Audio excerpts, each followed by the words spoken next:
Hi friends, Jesus with us ಚಾನೆಲ್ಗೆ ನಿಮಗೆ ಮತ್ತೆ ಸ್ವಾಗತ. ದಯವಿಟ್ಟು ವಿಡಿಯೋವನ್ನು ಸ್ಕಿಪ್ ಮಾಡದೆ ಪೂರ್ತಿ ನೋಡಿ ದೇವರ ವಾಕ್ಯವನ್ನು ಸಂಪೂರ್ಣ ತಿಳಿಯುವಿರಿ. ನೀವು ಫಸ್ಟ್ ಟೈಮ್ ನಮ್ಮ ಚಾನೆಲ್ಗೆ ಬಂದಿದ್ದಾರೆ, ದಯವಿಟ್ಟು ಸಬ್ಸ್ಕ್ರೈಬ್ ಮಾಡಿ. ವಿಡಿಯೋವನ್ನು ಲೈಕ್ ಮಾಡಿ, ವಿಡಿಯೋವನ್ನು ನಿಮ್ಮ ಸ್ನೇಹಿತರಿಗೆ ಶೇರ್ ಮಾಡಿ. ನಿಮ್ಮಿಂದ ನಮಗೆ ಹೊಸ ವಿಡಿಯೋ ಮಾಡಲು ಸ್ಫೂರ್ತಿ ಸಿಗುತ್ತದೆ.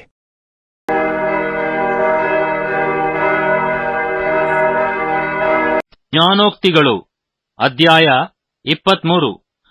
ನೀನು ಅಧಿಪತಿಯ ಸಂಗಡ ಊಟಕ್ಕೆ ಕೂತಿರುವಾಗ ಯಾರ ಸನ್ನಿಧಿಯಲ್ಲಿದ್ದೇನೆಂಬುದನ್ನು ಮರೆಯದಿರು. ನೀನು ಹೊಟ್ಟೆಬಾಕನಾಗಿದ್ದರೆ ಕಂಠಕ್ಕೆ ಕತ್ತಿ ಹಾಕಿಕೋ. ಅವನ ರುಚಿ ಪದಾರ್ಥಗಳನ್ನು ಬಯಸಬೇಡ, ಅದು ಮೋಸದ ಆಹಾರವೇ ಸರಿ. ದುಡ್ಡಿನಾಸೆಯಿಂದ ದುಡಿಯಬೇಡ, ಧನವು ಅಷ್ಟರೊಳಗೆ ಮಾಯವಾಗುವುದು. ಆಕಾಶದ ಕಡೆಗೆ ಹಾರುವ ಹದ್ದಿನಂತೆ ಅದು ರೆಕ್ಕೆಗಳನ್ನು ಕಟ್ಟಿಕೊಂಡಿದೆ. ಲೋಭಿಯ ಅನ್ನವನ್ನು ಉಣ್ಣದಿರು, ಅವನ ರುಚಿ ಪದಾರ್ಥಗಳನ್ನು ಬಯಸಬೇಡ. ಅವನು ತನ್ನ ಒಳಗಿನ ಯೋಚನೆಯಂತೆಯೇ ಇದ್ದಾನೆ. ಉಣ್ಣು ಕುಡಿ ಎಂದು ಹೇಳಿದರೂ ನಿನ್ನಲ್ಲಿ ಅವನಿಗೆ ಪ್ರೀತಿಯಿಲ್ಲ. ನೀನು ತಿಂದ ತುತ್ತನ್ನು ಕಕ್ಕಿಬಿಡುವಿ. ನಿನ್ನ ಸವಿ ಮಾತುಗಳು ವ್ಯರ್ಥ. ಮೂಢನ ಸಂಗಡ ಮಾತಾಡಬೇಡ, ನಿನ್ನ ಮಾತುಗಳ ವಿವೇಕವನ್ನು ತಿರಸ್ಕರಿಸುವನು. ಪೂರ್ವಕಾಲದ ಮೇರೆಯನ್ನು ಒತ್ತಬೇಡ. ಅನಾಥರ ಹೊಲಗಳಲ್ಲಿ ನುಗ್ಗದಿರು, ಅವರ ರಕ್ಷಕನು ಬಲಶಾಲಿಯಾಗಿದ್ದಾನೆ. ಅವರಿಗಾಗಿ ನಿನ್ನ ಸಂಗಡ ವ್ಯಾಜ್ಯವಾಡುವನು. ಉಪದೇಶವನ್ನು ಮನಸ್ಸಿಗೆ ತೆಗೆದುಕೋ, ತಿಳುವಳಿಕೆಯ ಮಾತುಗಳಿಗೆ ಕಿವಿಗೊಡು.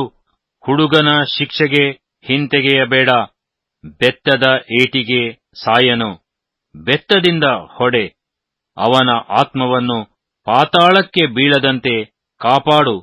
ಕಂದ, ನಿನ್ನ ಮನಸ್ಸಿಗೆ ಜ್ಞಾನವುಂಟಾದರೆ ನನ್ನ ಮನಸ್ಸಿಗೂ ಉಲ್ಲಾಸವಾಗುವುದು. ಹೌದು, ನಿನ್ನ ತುಟಿಗಳು ನೀತಿಯನ್ನಾಡಿದರೆ ನನ್ನ ಅಂತರಾತ್ಮವು ಹಿಗ್ಗುವುದು. ಪಾಪಿಗಳನ್ನು ನೋಡಿ ಹೊಟ್ಟೆ ಕಿಚ್ಚು ಪಡಬೇಡ. ಯೆಹೋವನಲ್ಲಿ ದಿನವೆಲ್ಲಾ ಭಯಭಕ್ತಿಯುಳ್ಳವನಾಗಿರು. ಒಂದು ಕಾಲವುಂಟು, ನಿನ್ನ ನಿರೀಕ್ಷೆಯು ನಿರರ್ಥಕವಾಗದು. ಕಂದ, ಕೇಳು, ಜ್ಞಾನವಂತನಾಗಿರು. ನಿನ್ನ ಮನಸ್ಸನ್ನು ಜ್ಞಾನ ಮಾರ್ಗದಲ್ಲಿ ಮುಂದೆ ನಡೆಯಿಸು. ಕುಡುಕರಲ್ಲಿಯೂ ಅತಿಮಾಂಸ ಭಕ್ಷಕರಲ್ಲಿಯೂ ಸೇರದಿರು. ಕುಡುಕನೂ ಹೊಟ್ಟೆಬಾಕನೂ ದುರ್ಗತಿಗೆ ಬರುವರು. ನಿದ್ರಾಸಕ್ತಿಯು ಹರಕು ಬಟ್ಟೆಗಳನ್ನು ಹೊಂದಿಸುವುದು. ಹೆತ್ತ ತಂದೆಯ ಮಾತಿಗೆ ಕಿವಿಗೊಡು. ಮುಪ್ಪಿನಲ್ಲಿಯೂ ತಾಯಿಯನ್ನು ಅಸಡ್ಡೆ ಮಾಡಬೇಡ. ಸತ್ಯವನ್ನು ಎಂದರೆ ಜ್ಞಾನ, ಸುಶಿಕ್ಷೆ, ವಿವೇಕಗಳನ್ನು ಕೊಂಡುಕೋ, ಮಾರಿಬಿಡಬೇಡ. ಧರ್ಮಿಯ ತಂದೆಯು ಅತಿ ಸಂತೋಷಪಡುವನು. ಜ್ಞಾನಿಯನ್ನು ಹೆತ್ತವನು ಅವನಲ್ಲಿ ಆನಂದಿಸುವನು. ನಿನ್ನ ತಂದೆ ತಾಯಿಗಳು ಉಲ್ಲಾಸಗೊಳ್ಳಲಿ, ನಿನ್ನನ್ನು ಹೆತ್ತವಳು ಆನಂದಪಡಲಿ. ಕಂದ, ನನ್ನ ಕಡೆಗೆ ಮನಸ್ಸು ಕೊಡು. ನಿನ್ನ ಕಣ್ಣುಗಳು ನನ್ನ ಮಾರ್ಗಗಳಲ್ಲಿ ಆನಂದಿಸಲಿ. ಸೂಳೆಯು ಆಳವಾದ ಹಳ್ಳ, ಜಾರ ಸ್ತ್ರೀಯು ಇಕ್ಕಟ್ಟಾದ ಗುಂಡಿ. ಹೌದು, ಕಳ್ಳನಂತೆ ಹೊಂಚು ಹಾಕುತ್ತಾಳೆ. ಜನರಲ್ಲಿ ದ್ರೋಹಿಗಳನ್ನು ಹೆಚ್ಚಿಸುತ್ತಾಳೆ. ಅಯ್ಯಯ್ಯೋ ಅನ್ನುವವರು ಯಾರು? ಅಕಟಾ ಎಂದು ಕೂಗಿಕೊಳ್ಳುವವರು ಯಾರು? ಯಾರು ಜಗಳವಾಡುತ್ತಾರೆ? ಯಾರು ಗೋಳಾಡುತ್ತಾರೆ? ಯಾರು ಸುಮ್ಮನೆ ಗಾಯಪಡುತ್ತಾರೆ? ಕೆಂಪೇರಿದ ಕಣ್ಣುಳ್ಳವರು ಯಾರು? ಮಿಶ್ರ ಮದ್ಯಪಾನಾಸಕ್ತರಾಗಿ ದ್ರಾಕ್ಷಾರಸವನ್ನು ಕುಡಿಯುತ್ತಾ ಕಾಲಹರಣ ಮಾಡುವವರೇ. ಪಾತ್ರೆಯಲ್ಲಿ ಕೆಂಪಗೆ ಥಳಥಳಿಸುವ ದ್ರಾಕ್ಷಾರಸದ ಮೇಲೆ ಕಣ್ಣಿಡಬೇಡ. ಅದು ಗಂಟಲಿನೊಳಗೆ ಮೆಲ್ಲಗೆ ಇಳಿದು ಹೋಗಿ ಆಮೇಲೆ ಹಾವಿನಂತೆ ಕಚ್ಚುತ್ತದೆ. ಹೌದು, ನಾಗದ ಹಾಗೆ ಕಡಿಯುತ್ತದೆ. ನೀನು ಕಣ್ಣು ಇಲ್ಲದ್ದನ್ನೇ ಕಾಣುವುದು. ಮನಸ್ಸು ವಿಪರೀತಗಳನ್ನು ಹೊರಪಡಿಸುವುದು. ನೀನು ಸಮುದ್ರದ ನಡುವೆಯಾಗಲಿ ಹಡಗಿನ ಕಂಬದ ತುದಿಯಲ್ಲಾಗಲಿ ಮಲಗಿರುವವನಂತೆ ಇರುವಿ. ಜನರು ನನ್ನನ್ನು ಹೊಡೆದರೂ ನೋವಾಗಲಿಲ್ಲ, ಬಡಿದರೂ ತಿಳಿಯಲಿಲ್ಲ. ಯಾವಾಗ ಎಚ್ಚೆತ್ತೇನು, ಪುನಃ ಅದನ್ನೇ ಹುಡುಕೇನು ಎಂದುಕೊಳ್ಳುವಿ. ಜ್ಞಾನೋಕ್ತಿಗಳು ಅಧ್ಯಾಯ 24. ಕೆಟ್ಟವರನ್ನು ನೋಡಿ ಹೊಟ್ಟೆಕಿಚ್ಚು ಪಡಬೇಡ ಇರುವುದು. ಅವರ ತುಟಿಯು ಹಾನಿಯನ್ನು ಪ್ರಸ್ತಾಪಿಸುತ್ತಿರುವುದು. ಮನೆಯನ್ನು ಕಟ್ಟುವುದಕ್ಕೆ ಜ್ಞಾನವೇ ಸಾಧನ, ಅದನ್ನು ಸ್ಥಿರಪಡಿಸುವುದಕ್ಕೆ ವಿವೇಕವೇ ಆಧಾರ. ಅದರ ಕೋಣೆಗಳನ್ನು ಅಮೂಲ್ಯವಾದ ಎಲ್ಲಾ ಇಷ್ಟ ಸಂಪತ್ತಿನಿಂದ ತುಂಬಿಸುವುದಕ್ಕೆ ತಿಳುವಳಿಕೆಯೇ ಉಪಕರಣ. ಜ್ಞಾನಿಗೆ ತ್ರಾಣ, ಬಲ್ಲವನಿಗೆ ಬಹು ಬಲ. ಮಂತ್ರಾಲೋಚನೆಯಿಂದ ಯುದ್ಧವನ್ನು ನಡೆಸು. ಬಹು ಸುಮಂತ್ರಿಗಳು ಇರುವಲ್ಲಿ ಸುರಕ್ಷಣೆಯಿರುವುದು. ಜ್ಞಾನವು ಮೂರ್ಖನಿಗೆ ದುರ್ಲಭ, ಅವನು ನ್ಯಾಯಸ್ಥಾನದಲ್ಲಿ ಬಾಯಿ ಬಿಡಲಾರನು. ಕೇಡನ್ನು ಕಲ್ಪಿಸುವವನು ಕುಯುಕ್ತಿಕನು ಎನಿಸಿಕೊಳ್ಳುವನು. ಮೂರ್ಖನ ಸಂಕಲ್ಪವು ಪಾಪವೇ, ಧರ್ಮನಿಂದಕನು ಮನುಷ್ಯರಿಗೆ ಅಸಹ್ಯ. ಇಕ್ಕಟ್ಟಿನ ದಿನದಲ್ಲಿ ನೀನು ಬಳಲಿ ಹೋದರೆ ನಿನ್ನ ಬಲವೂ ಇಕ್ಕಟ್ಟೇ. ಕೊಲೆಗೆ ಸೆಳೆಯಲ್ಪಟ್ಟವರನ್ನು ರಕ್ಷಿಸು, ಸಂಹಾರಕ್ಕೆ ಗುರಿಯಾದವರನ್ನು ತಪ್ಪಿಸುವುದಿಲ್ಲವೇ? ಇದು ನನಗೆ ಗೊತ್ತಿರಲಿಲ್ಲ ಎಂದು ನೀನು ನೆವ ಹೇಳಿದರೆ, ಹೃದಯ ಶೋಧಕನು ಗ್ರಹಿಸುವುದಿಲ್ಲವೋ? ನಿನ್ನ ಆತ್ಮವನ್ನು ಕಾಯುವಾತನು ತಿಳಿಯುವುದಿಲ್ಲವೋ?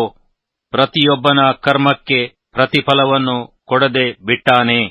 ಕಂದ, ಜೇನು ಚೆನ್ನಾಗಿದೆಯಲ್ಲವೇ? ಜೇನುತುಪ್ಪವು ನಿನ್ನ ಬಾಯಿಗೆ ಸಿಹಿಯಷ್ಟೇ, ಅದನ್ನು ತಿನ್ನು. ಜ್ಞಾನವು ನಿನ್ನ ಆತ್ಮಕ್ಕೆ ಹೀಗೆಯೇ ಇರುವುದೆಂದು ತಿಳಿದುಕೋ. ಅದನ್ನು ಪಡೆದುಕೊಂಡರೆ ಮುಂದೆ ಫಲಕಾಲ ಬರುವುದು. ನಿನ್ನ ನಿರೀಕ್ಷೆಯು ನಿರರ್ಥಕವಾಗದು. ದುಷ್ಟನೇ, ಶಿಷ್ಟನ ಮನೆಗೆ ಹೊಂಚು ಹಾಕಬೇಡ. ಅವನ ನಿವಾಸವು ಕೇಡಿನಿಂದ ಬಿದ್ದೇ ಹೋಗುವನು. ನಿನ್ನ ಶತ್ರು ಬಿದ್ದರೆ ಹಿಗ್ಗಬೇಡ, ಎಡವಿದರೆ ನಿನ್ನ ಹೃದಯವು ಹರ್ಷಿಸದಿರಲಿ. ಯೆಹೋವನು ನಿನ್ನ ಹರ್ಷವನ್ನು ಕಂಡು ಬೇಸರಗೊಂಡು ತನ್ನ ಕೋಪವನ್ನು ಅವನ ಕಡೆಯಿಂದ ತಿರುಗಿಸಾನು. ಕೆಡುಕರ ಮೇಲೆ ಉರಿಗೊಳ್ಳದಿರು. ದುಷ್ಟರನ್ನು ನೋಡಿ ಹೊಟ್ಟೆಕಿಚ್ಚು ಪಡಬೇಡ. ಕೆಟ್ಟವನಿಗೆ ಶುಭಕಾಲವು ಬಾರದು. ದುಷ್ಟರ ದೀಪವು ಆರಿಯೇ ಹೋಗುವುದು. ಮಗನೇ, ಯೆಹೋವನಿಗೂ ರಾಜನಿಗೂ ಭಯಪಡು. ತಿರುಗಿ ಬೀಳುವವರ ಗೊಡವೆಗೆ ಹೋಗಬೇಡ. ಅವರಿಬ್ಬರು ವಿಧಿಸುವ ವಿಪತ್ತು ಪಕ್ಕನೆ ಸಂಭವಿಸುವುದು. ಅವರಿಂದಾಗುವ ನಾಶವು ಯಾರಿಗೆ ತಿಳಿದೀತು? ಇವು ಕೂಡ ಜ್ಞಾನಿಗಳ ಉಕ್ತಿಗಳೇ. ನ್ಯಾಯ ವಿಚಾರಣೆಯಲ್ಲಿ ಪಕ್ಷಪಾತವು ಧರ್ಮವಲ್ಲ. ಯಾವನು ಅಧರ್ಮಿಗೆ ನೀನು ಧರ್ಮಾತ್ಮ ಎಂದು ಹೇಳುತ್ತಾನೋ ಅವನನ್ನು ಜನರು ಶಪಿಸುವರು, ಪ್ರಜೆಗಳು ದೂಷಿಸುವರು. ದುಷ್ಟನನ್ನು ಗದರಿಸುವವರಿಗಾದರೋ ಶುಭವಾಗುವುದು. ಸುಖಕರವಾದ ಆಶೀರ್ವಾದವೂ ಲಭಿಸುವುದು.